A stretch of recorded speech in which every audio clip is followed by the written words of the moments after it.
Ingin tambah ilmu dan wawasan Islam meskipun di rumah aja?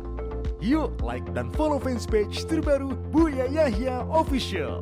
Sebar seluas-luasnya agar semakin banyak yang mendapatkan manfaatnya.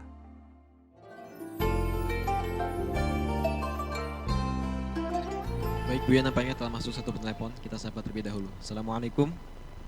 Waalaikumsalam warahmatullahi wabarakatuh. Salawatnya Pak. Allahumma salli ala Sayyidina Muhammad wa ala ali Sayyidina Muhammad. Bapak siapa dari mana? Zainal dari Indramayu. Baik Pak, bisa langsung bertanya kepada Buya. Assalamualaikum. Assalamualaikum warahmatullahi wabarakatuh. Silakan. Semoga Buya dan keluarga dilindungi oleh Allah Ta'ala, sehat, selamat, sejahtera, bahagia dunia akhirat. Amin ya Rabb. Amin ya Rabb. Mohon izin bertanya Buya. Silakan. Ini mengenai firman Allah yang berbunyi Inna sholata tanha anil fahsya'i wal munkar.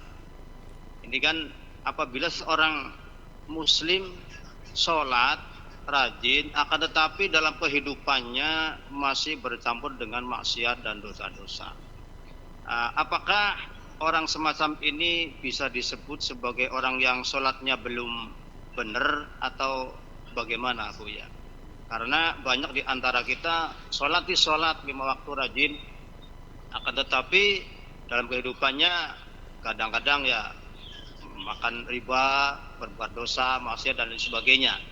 Mohon pencerahannya dari Buya. Sebelumnya terima kasih. Doa selalu. Assalamualaikum warahmatullahi wabarakatuh. Waalaikumsalam warahmatullahi wabarakatuh. Jika kita melihat sebuah kasus atau kejadian, beda jika kejadian itu ada pada orang dan beda jika kejadian itu pada diri kita. Tolong dibedakan supaya kita tidak salah dalam menilai atau masuk wilayah prasangka buruk.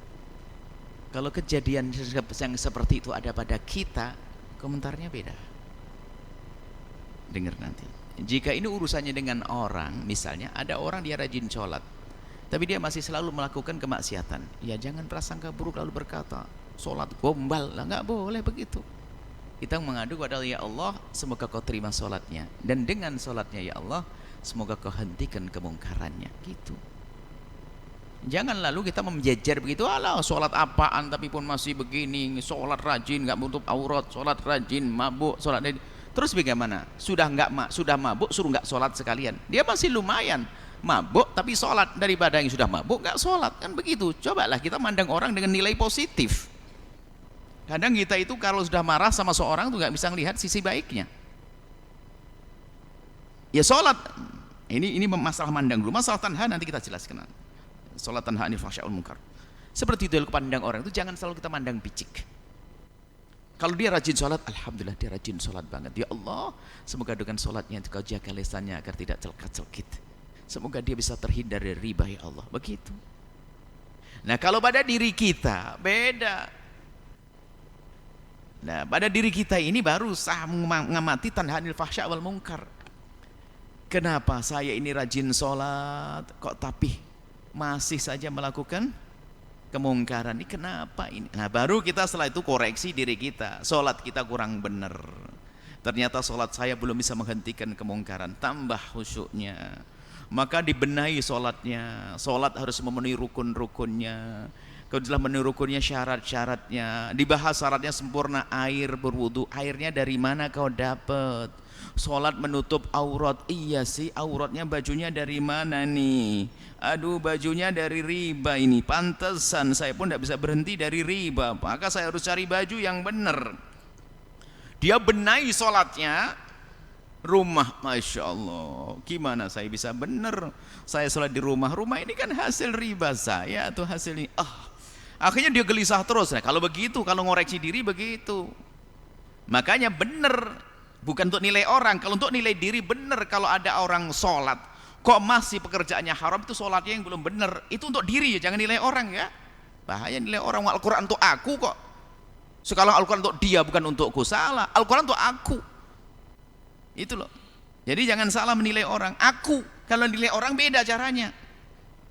Kalau dia biar nilai dengan cara aku, iya. Tapi kalau kita ini Itu kesombongan sesungguhnya kalau kita sering nilai orang dari negatifnya saja, positifnya udah kelihatan. Kalau aku iya, ya Allah kenapa aku sholat tak masih gemar melakukan haram, astagfirullah. Berarti sholat saya belum benar, kayaknya kurang khusyuk. Makanan saya, iya makanan saya asal gimana? Akhirnya dia mulai membenahi makanannya, air wudhunya, bajunya, tempat sholatnya. Tak taunya apa? Ya Allah, bajuku sudah halal, enggak ada riba lagi. Berangkat dari sini akan meninggalkan riba kok. Dan seterusnya. Jadi seperti itu.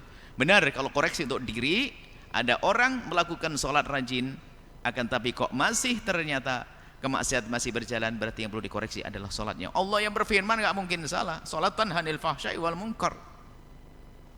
Akan terhentikan dari kekejian dan kemungkaran. Dan memang benar, tapi untuk diri kita.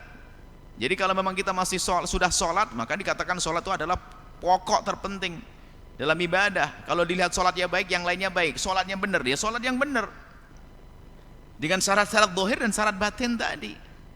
Baik, seperti itu. Jadi benar yang ditanyakan tadi, bahwasanya kalau ada orang sholat kok masih banyak maksiat, itu adalah sholat yang belum benar. Itu untuk nilai diri sendiri. Tapi kepada orang jangan matahkan semangat orang. Dia nggak benar tapi masih sholat banyak. Orang melakukan maksiat tapi kalau sudah mendengar suara adzan sholat. Berarti ini biasanya kalau orang semacam ini perlu waktu nanti. Pada akhirnya dia akan kembali kepada Allah Subhanahu Wa Taala. Jadi lihat nilai positifnya, kebaikannya, dan pandanglah dengan kasih sayang. Doakan semoga dengan kebaikan yang ia lakukan dia menjadi mudah meninggalkan keharaman, mudah meninggalkan kemaksiatan. Seperti itu cara pandang kita. Wallahu a'lam bishawab.